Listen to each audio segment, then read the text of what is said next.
First of all, my name is Paul Hutchings. I'm the Education Industry Lead for Lenovo. I'd like to thank you first and foremost for the mammoth effort of getting down to P7. So, had I known it was this far, I would have put on this schedule to bring a packed lunch, maybe a segue, but for now, thank you very much for the effort. We appreciate you being here. Today's session is all about the future of technology and education. So we've branded it the 21st century digital revolution. I suppose if we look at the world that we live in today, the only consistence that we have is change, particularly within technology as a format. You look to tools like Google, Facebook, YouTube. I mean, Facebook and YouTube didn't exist 10 years ago, but you look at how integrated they've become as part of our life now, both from sharing content, reviews, navigation, some very seamless integration into the way that we live.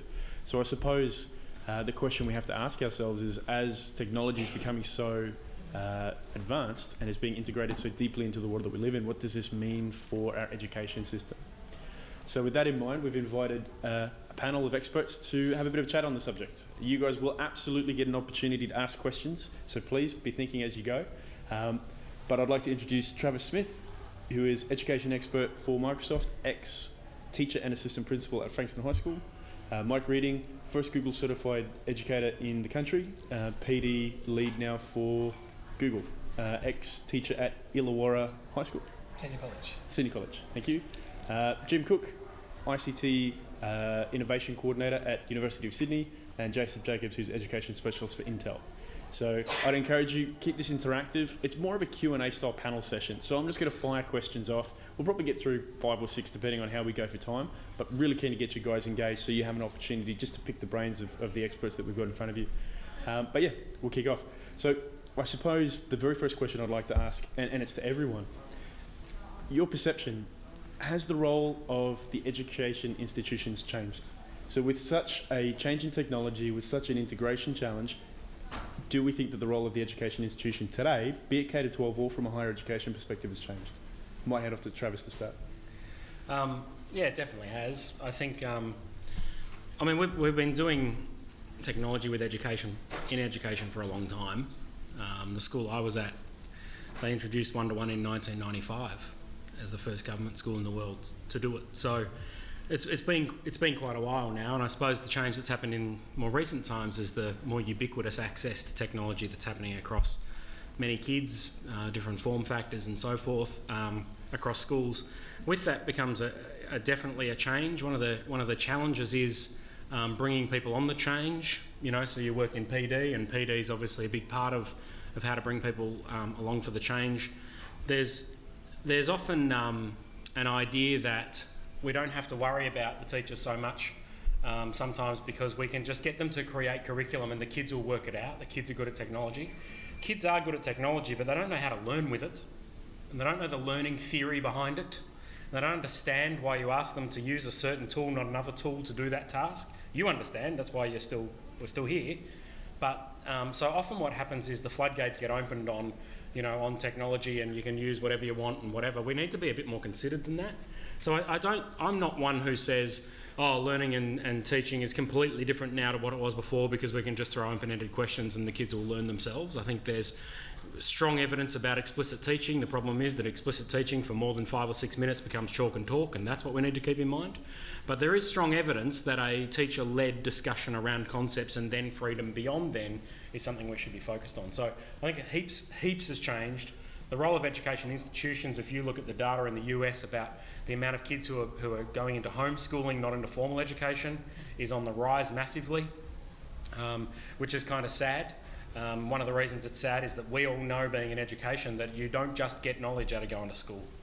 You get social skills, you get behaviour, you get expectations, you get standards, you get all the other stuff that we do, extracurricular stuff and everything else is what is actually making the richness of a student who comes out. So I think it was changed, but I'm not one who says, we should all be doing everything differently. I think we've got to bring along the old evidence-based approaches and weave them in with the new technologies we've got. I might hand over to Jim. Jim, from a higher education perspective. Yeah, look, there was an interesting point raised just there about that students automatically get technology, and I don't think that's always true. We're seeing a bit more in tertiary at this stage where students come in with what we call an applied ignorance of technology, where they've been with it for so long through their schooling, using Facebook, YouTube, as we talked about before, that they use it and consider it like we might consider electricity or water. They don't necessarily understand the technology, and so I think it's right to the point that we actually have to have a considered creativity around the curriculum when we apply the technology. Otherwise, they're just going to give the response that we see all too often, which is, I don't care about that. And that's pretty common we're seeing in first-year university students now. They're just not interested in the technology because it's ubiquitous to them. All right. Well, with that in mind, I suppose, do you think, Mike, that the expectations of parents and students has changed? If the role of the academic institution is changing, where are parents and students in this?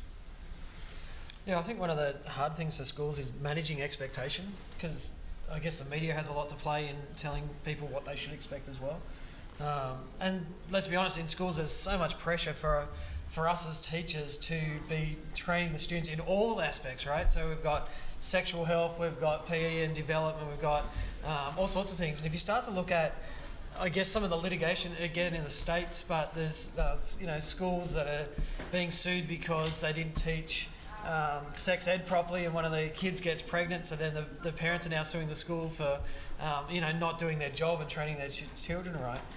There's a new case that's just about to get launched, where some kids ended up looking at some porn at school, and the school is now being sued because they didn't train the students on how to be digital citizens online, and now that's the school's responsibility to train the students on that. So in terms of what the parents expect, sometimes they expect us as teachers to almost raise their kids for them, at the same time be teaching curriculum, have good pedagogy and so on. So there's some real pressure being put on schools across the board. There's also pressure whenever I launch a BYOD program for a school. There's always a parent that is upset at the fact that their student is now going to be staring at a computer screen all day, and how dare they be doing that. And you feel this tension, right, that you should be moving with technology because that's the way the world is going, but at the same time there's a lot of expectation from parents that that's not what that should be school about. So it's a real mixed bag, and it's really hard to navigate that kind of minefield. And I think there are some parents who are quite savvy, and there are other parents who have no idea, but don't admit they have no idea. So those ones often need a bit of information from schools, and a bit of hand-holding, and a bit of more explicit explanation of what you're doing and why you're doing it, and how they can help at home. I'm sure many of your schools run parent nights for anti-bullying stuff and cyberbullying stuff and all that. And I think that there are certainly disparate expectations based on the work that they do as adults and where they've come from in technology too. And I think Mike's also kicked over the hornet's nest in regards to BYOD. I mean, can I get a show of hands whose school is not trialling a BYOD program? Okay. So all those put a hand up are currently funded by the school or the institution? The devices still are? Yeah? Interesting. Yeah, with that sort of pressure of BYD or I've heard of BYOX in some schools, bring your own experience. There's this pressure that, listen, I've forked over $800, $900 for a device. My kid better be computer literate by the end of the term. And that's a whole missing gap in that regards. How can we help teachers create content to deliver lessons that are engaging and use the devices without being an IT help desk for the course of the lessons? But if I've got 15 different devices in front of me, what do I do? Well, this is a really good point. I mean, if we start talking about the use of technology in education today, some would argue that we've seen no baseline improvement. Why is technology important, Travis? So just to weave the BYD stuff into this, first thing we need to be really clear about is what are people's definitions of BYOD? Because back in the day, when one-to-one started in 1988 in Australia, first school in the world was in Melbourne, it was a school-mandated device that they provided to the kids, and now we've seen DER come and now go, and as a result of that shift, BYOD as an expression used to mean get kids to bring anything they've got that's web-connected and's got a screen. And now I hear everything from that definition that means BYOD to, no, we're telling them what to buy, they're just paying for it. That's also called BYOD. So when you hear the school down the road's doing BYOD, ask a further question. What's your definition of BYOD? because some schools are going with the free-for-all approach. I don't know how I teach in that, but that's another question. And other schools are saying, here's the device we recommend, or at least these specs or whatever, but the parents are contributing. So I think that definition is really important. The other thing is that, and I keep wavering on this as I read more research and stuff, is that there's a statement that we often say that happens where we sort of say, device doesn't matter now. The type of device you've got in your hands doesn't matter. Well, actually, the cognitive science research will say it does. So there are lots of different devices of lots of different screen sizes, and some touch and some pen and some keyboard and some mouse and some no touch and some this big and some massive, and we have to wade through all that as educators somehow with our educator hat on to have a look at the impact of those decisions on student learning. So there's growing body of research that talks about the idea that, from cognitive science, about what happens when we start shifting away from pen and paper, which is probably inevitable. Certainly in my workplace, you get a locker that big if you want one. And other than that, wheel paper around in a backpack, because you're not getting any storage here. We don't even have our own desk. So paperless is becoming a reality, and we'll push further down into schools. And once we lose the ability to use pen and paper, what sacrifices do we make in thinking as a result of no longer having pen and paper in front of us as a tool for learning? The cognitive science will say we lose heaps. Because the thinking that you do, there's a reason why there's people sitting in here with pen and paper. Everyone's got a device, but there's something cognitively different about the way that you think into pen and paper or digital stylus on screen than the way you think into a high fidelity Word document or Google Doc or whatever it is. And we have to be serious about this. We have to really think about the role of education is for educating kids. We know all this cognitive science research about the best way for kids to understand stuff. We should be having that in mind when we choose devices that we think are appropriate for kids. And one of the reasons that I'm not a big fan of bring your own anything you want is because who's making that decision for a 12-year-old kid? They are. So they've read the research, have they? No. They're just choosing what they want, or what their friend wants, or what they, So we have to get back on our education bandwagon and stand up and not let the media drive this conversation. Stand up and say, we're educators, we know what this stuff's about, here's the evidence and research, and that's why we're saying to you, parents, this is a great device for learning, and that one's not quite as good for these reasons. So I think, sorry, that's my area of passion, I guess. I'll shut up now. Well, no, it's a really good point. I mean, we talk about why is technology important, and again, we struggle to see factual information that shows technology has improved the outcomes. Some would argue that potentially we use an old form of assessment, so the judgment for 21st century engagement is flawed to begin with. What are your thoughts, Mike? Yeah, I mean, they say that handwriting is the one skill we teach students to use for an exam and then never use again. So I don't know about that. And I think you're right, like when Travis is talking about the way we think where we write. If you're writing an essay in year 10 or year 12 or something, you have to write very sequentially, right? You've got to start at the beginning and you've got to work your way through to the end and have that thought out. Now what we're finding with students who are using things like Google Docs quite heavily is that they can start there, finish down here, come back up, edit that, change that, and it's not a sequential, logical, thought-out process. It's a process where they continually refine, go backwards and forwards. Now, I think there's skills in both of that, right? Because the real world is around Google Docs, around collaboration, around other suites of tools that allow for input from multiple people at different points at different time. And discussion around that. So I think we need to be allowing that kind of thinking and skill development. But at the same time, how do we then manage also the very real need to do well on an exam so they can get into tertiary and do the things that they want to do? So there's tension around that. And assessment is definitely changing. One of the things that's about to be released into the PISA studies, the PISA measure, which Julia Gillard was talking about before she was ousted, was the idea that we're not doing very well in terms of PISA against other countries. So big focus on literacy and numeracy. PISA are about to announce in 2015 that they're going to start assessing collaboration skills.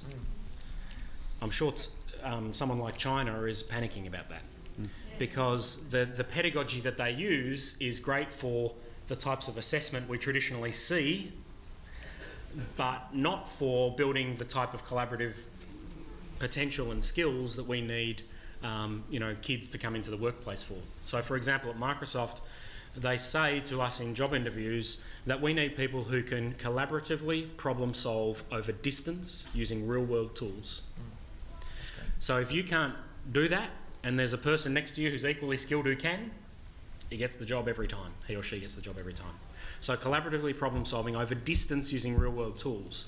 Now, when it comes to assessment, obviously we have to jump through the hoops of, you know, the Australian curriculum and whatever your year 11 and 12 is called in your state, but VCE in Victoria for me, we have to go through those hoops. We have to get an enter and all that sort of stuff to get into, or an ATAR to get into university. Absolutely. But what's probably more important is whether we know whether we're teaching the capabilities that many employers are after regarding these 21st century skills, as we sort of call them. See, that's a good point, and this is open to the table. I hear the term 21st century skills all the time, and it's a bit like cloud computing. Everyone uses it, no one actually knows what it means.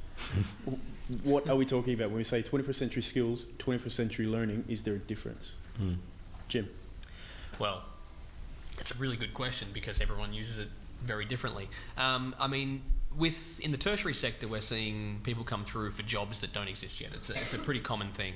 Our School of IT, for example, are training data scientists now in methods that won't actually be realised in commercial applications for another 2 or 3 years, and they'll be working for you and doing those sort of analyses.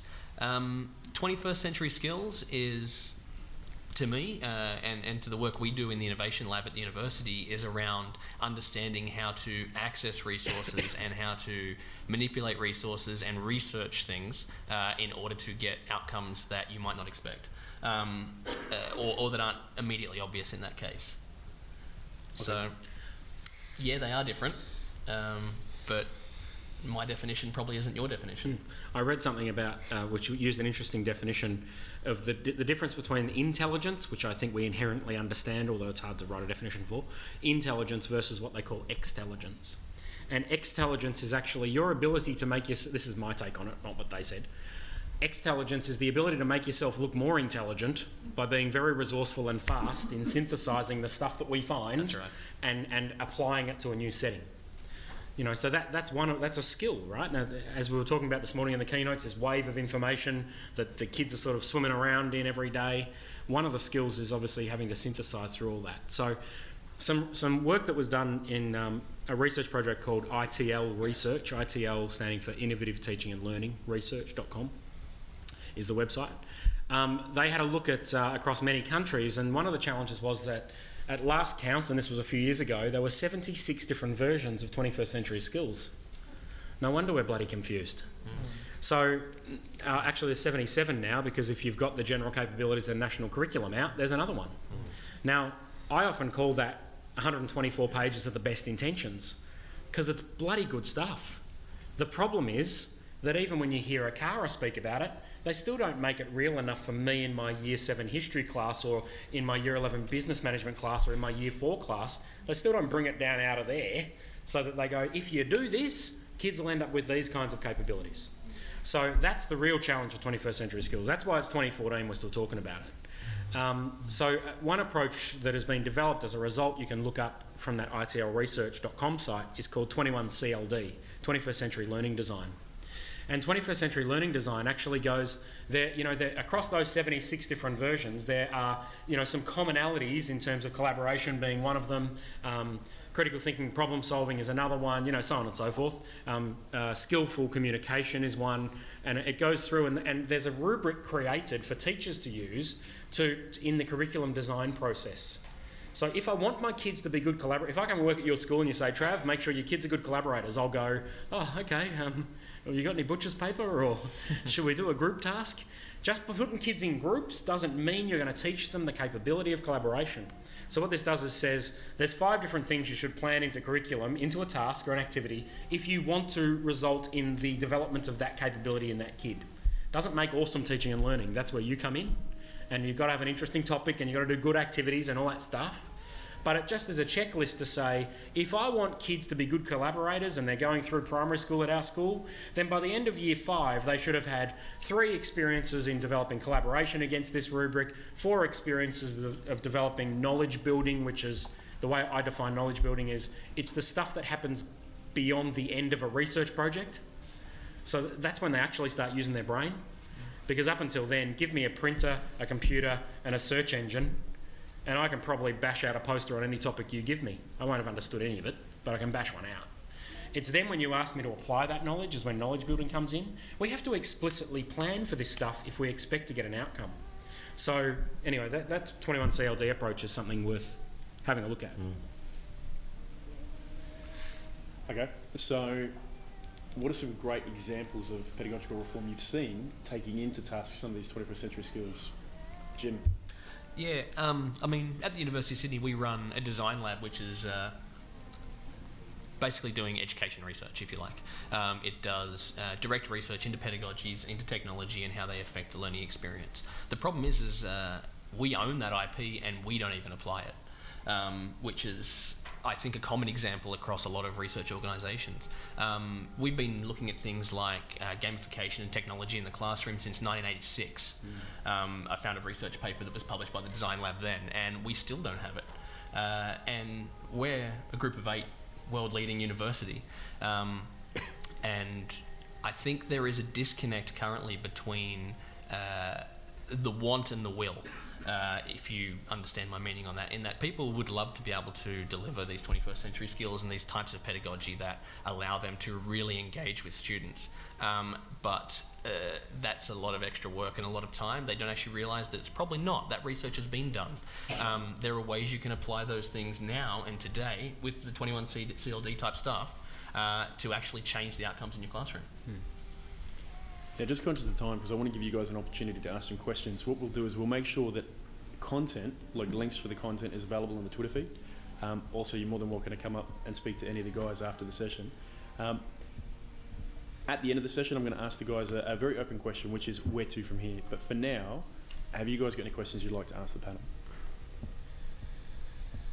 You spoke a lot about teacher PD, and I think that's a lot of the challenges with supporting all teachers along their journey, no matter what stage they are. In the reality of our time, we need something that's simple, easy to access. What do you guys recommend for teachers in general to sort of support them on those journeys? Yeah, from a PD company point of view, we focus very much on showing the teachers, because we all value learning, right? We don't need to be schooled on that. What we struggle with is, here's another flashy piece of technology, here's a new idea, and it's like, oh man, we've seen it all before, right? So what we focus very much on is still that pedagogy. Like, if you take the national curriculum now and you pull it apart, it's quite easy to apply national curriculum to your programs right now. It's just that teachers need the time to sit down and to be shown this and unpack it a little bit and go, so if we wanted to apply this to a Year 3 class, how do we need to tweak this lesson plan just a little bit so we can tick that box? And not just for the sake of ticking a box, but so that we can actually start to build this in. Once you show teachers that it's not this massive mountain they've got to climb, the momentum starts to swing towards that, and you start to have good discussions. So, and it's not about just doing a one-day thing and then you never see that person again. You really need to build time where you can unpack things over time, give time to teachers to pull things out, not just be spoken at for a day and then just leave. So if you can always show your staff, point it back to good teaching and learning, so you know it's always based around pedagogy, it's based around student engagement and motivation, but it's built in over time, then you're onto a winner. We can see the most resistant teachers really start to turn and start to apply and appreciate. So. Great question. I think we could pay this is a spot door prize or anything with that question, because that's the main sort of areas of investment that Intel do in Australia. Is, if there's one URL you can take away right now, is intel.com/teach, TACH. Free online learning just for those teachers, to enable them to create digital content, to enable their classrooms, and it's all mapped to the national curriculum standards. Free, downloadable, to do at your own time, and it assumes a zero-based knowledge. So basically, how can I create a lesson that's engaging, collaborative, assuming I know nothing? It is vendor agnostic, and it's there for you to try. So we don't do a very good job about publicising its existence, but that's one very practical tool that you can take away today. And I must say, I saw the Intel stuff again recently. I saw it many years ago, but I saw it again recently, and it's bloody good stuff. And it surprised me that it came out of Intel. You know what I mean? I'll take that as a compliment. No, it is, because you expect that Intel would make the chips that run computers, you know, and it's really good stuff. Yeah. So your question, this is the answer you probably don't want. So let me put I lectured at university as well, and teacher training is a very interesting beast, and as you will attest to. The research would show that obviously ad hoc, one-off, 1 hour or even 1 day PD sessions with teachers in there is equivalent to saying, open your head up, I'm going to tip some stuff in, when you leave here you've learnt it, right? The reality is we would never do that kind of pedagogical approach to our kids, yet we continue to do it to our teachers. And we wonder why we've been forcing technology down teachers' throats for 20 years, and there are many of them who've been in those PDs for 20 years who still can't take a photo, attach it to an email and send it to 3 people. That's not because they're dumb, because they're not. It's because either A, they don't see the relevance, so to your point, making it very relevant for them, and B, the pedagogical approaches we're using with our teachers suck. So if you look at the research about it, it's, you know, one of the methodologies that does make an impact is coaching. You know, formal coaching. I'm not talking about what we used to have at our school back in the day, which is 5 people released for 1 hour a week, because that's all we could afford, to go down and help someone. Our ideal for that was someone would come to me and say, I've got this great idea of what to do in my curriculum. Can you help me implement it? What actually happened was, Trav, the projector's not working in room 43. Can you come and help me hook it up? So I'm not talking about little ICT mentor helpers. I'm talking about a systemic approach of professional learning based on coaching research, coaching language, and integrating it into performance plans for teachers, appraisal processes, you know, set goal setting. Unfortunately, we have to change the paradigm of PD, not just keep layering the new whiz-bang stuff over the top of a model that has never worked for 20 years. So, sorry, that's the answer you don't want. That so needed to be hit. So true. Yeah. Any other questions? Maybe an ignorant question, but you mentioned a lot about research. Where is the best place to go with this research? The internet. No. It depends what research you're looking for. So the research about I'm trying to think of the website for the coaching stuff. Can't think of it right now. The research I was referring to about, you know, there's a book that's been written in 2013 by Sharon Oviatt, O-V-I-A-T-T, called The Design of Future Educational Interfaces. And what it's looking at is the cognitive research, so the design of future educational interfaces. What it's looking at is the cognitive science research behind what computers in whatever form, devices, should look like if we take a cognitive science learning approach. So that book is full of gazillions of studies that have been done in universities about the impact of those things that influence that kind of decision in the future. So there's one reference for you. Jim, what about the research from a university perspective? Yeah, I mean, all of our research is published and available online if you've got a library access. If you don't, send me an email and I can send you some details. Great. Any other questions? Well, I have one, luckily. In my experience, like my background, I've worked with Microsoft Education, Samsung Education, now Lenovo Education. In my experience, Australian teachers seem very reluctant to put their hand up and really recognise the great work that they do.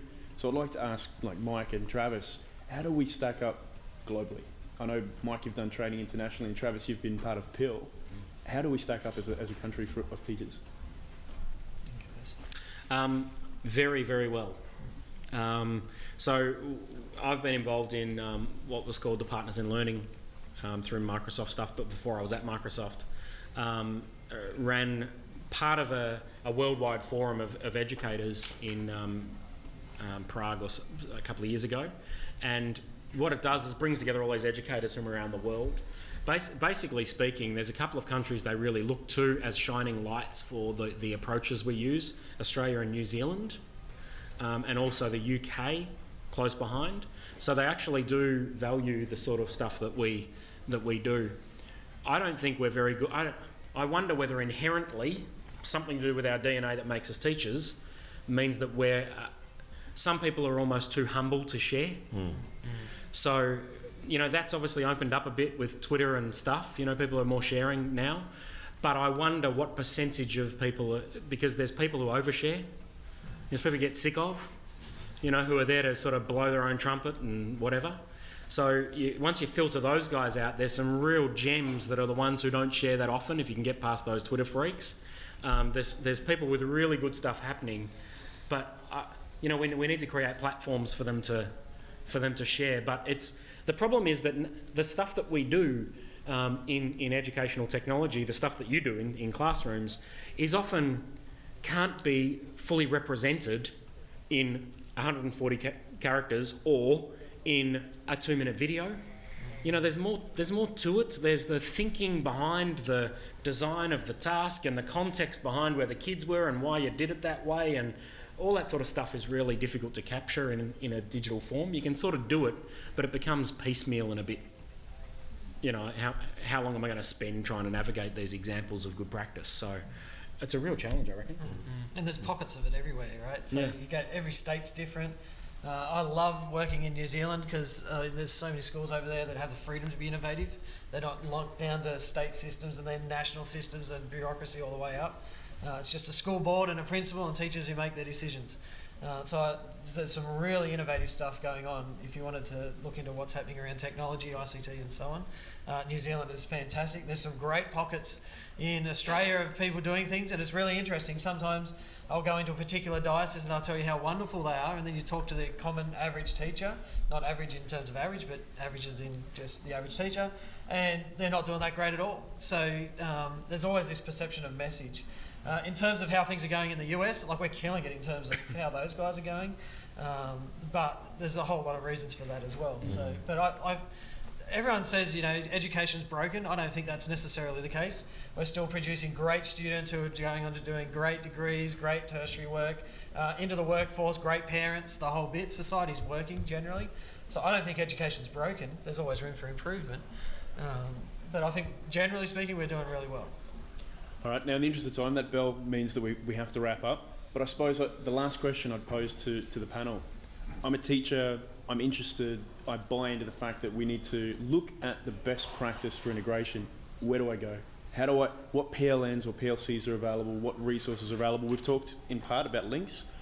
What's next? One option, and I'm sure everyone's got options, but one option is the Partners in Learning network. Is about 30, 40, 50,000 educators from around the world collaborating together and sharing lessons and ideas. So it's pil-network.com, Partners in Learning Network, which I think you heard referenced in the keynote this morning. But that's a place where you can go and sign up, and it's a great place too to start connections with other schools, so that you know that there's a school who wants to try a project like that sort of Skype classroom stuff that you saw this morning. That came out of some teachers connecting through there and going, hey, I've got this idea, you want to try it with me? Yeah, okay. So Travis, that URL again? www.pil, for Partners in Learning, -network.com. Great. Mike? Yeah, so obviously I do a lot of work with Google, so they've also got their Google Educator program where you can go in, do online study and then pass some online courses as well. So there's teachers who are doing that and putting their students through that course as well, so that's an interesting thing that's happening. And there's obviously communities on Google Plus that are growing through that. Social media is fantastic, but I don't think you can't beat finding out someone who's doing something innovative in the same city as you and seeing if you can't just sit down over a coffee and just share some resources, share ideas and so on. I think that face-to-face is just brilliant. Yeah, I don't reckon we go and visit each other's schools enough. No, certainly not. Well, we'll organise a coffee downstairs if you guys all want to, mingle and interact. Just quickly, in the interest of time, Jim. Yeah, I mean, the university obviously offers continuing education programs and whatnot like that, but I think actually the online resources are as good, if not better. There are things that like the Intel Learn and the PIL stuff that can really connect you to people that have the same problems and challenges you do, and I think that's actually key to understanding where you want to go with it. Great. And Jason? All good. Intel.com/teach. Fantastic. Look, guys, I really appreciate your time. Thank you so much for attending the session. We'll be available afterwards in the break for any questions. Otherwise, come down and find us on the stands. Thank you. Can't believe it.